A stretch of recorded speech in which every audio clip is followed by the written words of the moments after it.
नमस्कार, मी निकिता. निकिताज रेसिपीमध्ये तुमचं खूप खूप मनापासून स्वागत आहे. आज आपण आलू पॅटीस बनवतो.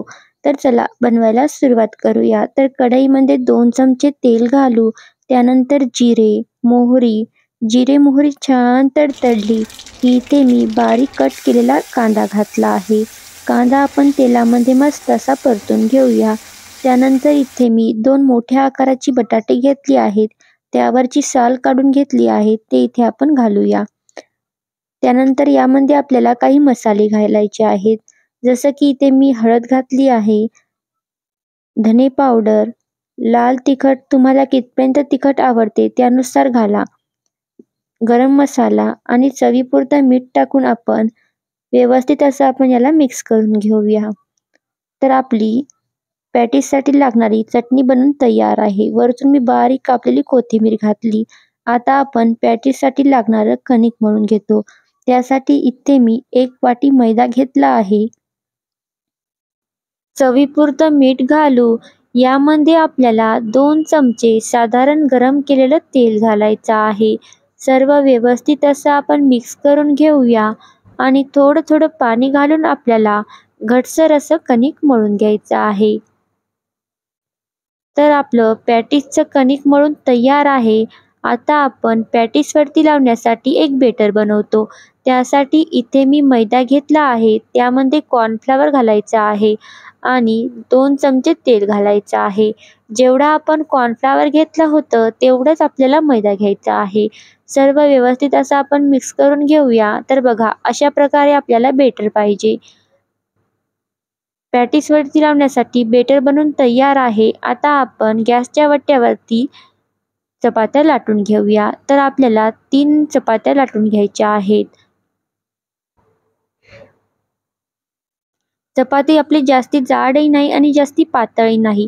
अशा प्रकारे मी चपाती लाटून घेतली आहे. आता आपण हे बेटर लावून घेऊया आणि यावरती परत आपल्याला एक चपाती ठेवायची आहे आणि जे आपण कॉर्नफ्लॉवर आणि मैद्याचं बेटर बनवलं होतं ना, ते आपल्याला व्यवस्थित असं चपातीवर लावून घ्यायचं आहे. तर एकावर एक मी 3 अशा चपात्या ठेवल्या आहेत आणि सर्व बाजूनी व्यवस्थित असं बेटर लावून घेतलं आहे आणि आता आपल्याला परत चपाती फोल्ड करून घ्यायची आहे आणि परत आपल्याला हे बेटर व्यवस्थित असं लावून घ्यायचं आहे आणि चौकोनी आकारामध्ये आपल्याला चपाती लाटून घ्यायची आहे. तर चपाती आपली जास्ती जाडही नाही आणि जास्तीची पातळ पण नाही ठेवायची. तर बघा अशा प्रकारे मी चपाती लाटून घेतली आहे. तर आता आपण याला चाकूनी कट करून घेऊया. आपण समोसा बनवतो ना, त्या आकारामध्ये आपल्याला चपातीचं कट करून घ्यायची आहे. तर बघा मी अशा प्रकारे कट करून घेतली आहे. आता आपण जो चटणी बनवली होती ना आलूची, ती आपल्याला यामध्ये भरायची आहे. चटणी जास्ती कम पण नाही आणि जास्ती पण नाही भरायची. तर बघा अशा प्रकारे आपण याच्या कडा बंद केल्या आहेत. तर आता आपण दुसरं पण पॅटीस बनवून घेऊया. तर परत आपल्याला यामध्ये आलूची चटणी भरायची आहे आणि सर्व बाजूनी व्यवस्थित अशा आपल्याला याच्या कडा बंद करायच्या आहे. तर अशा प्रकारे आपलं पॅटीस बनवून तयार आहे.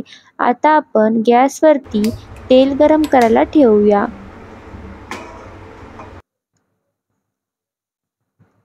तेल मस्त असं आपलं गरम झालं आहे. आता आपण यामध्ये पॅटीस सोडूया. तर गॅसची फ्लेम आपल्याला लो मिडियम ठेवायची आहे आणि जोपर्यंत पॅटीसचा कलर चेंज होत नाही तोपर्यंत आपल्याला पॅटीस तळून घ्यायची आहेत. तर बघा मस्त असा पॅटीसचा कलर चेंज झाला आहे. आता आपण तेलामधून पॅटीस बाहेर काढून घेऊया. तुम्ही पण या पद्धतीने एकदा पॅटीस नक्कीच ट्राय करा. लहान मुलांना तर हे पॅटीस नक्कीच आवडतील. तुम्ही हे पॅटीस टोमॅटो चटणी किंवा हिरव्या चटणीसोबत खा, एक नंबर लागते. व्हिडिओ आवडली असेल तर व्हिडिओला लाईक करा आणि चॅनलला सबस्क्राईब करायला विसरू नका आणि कमेंटमध्ये नक्कीच कळवा की तुम्हाला रेसिपी कोणती हवी.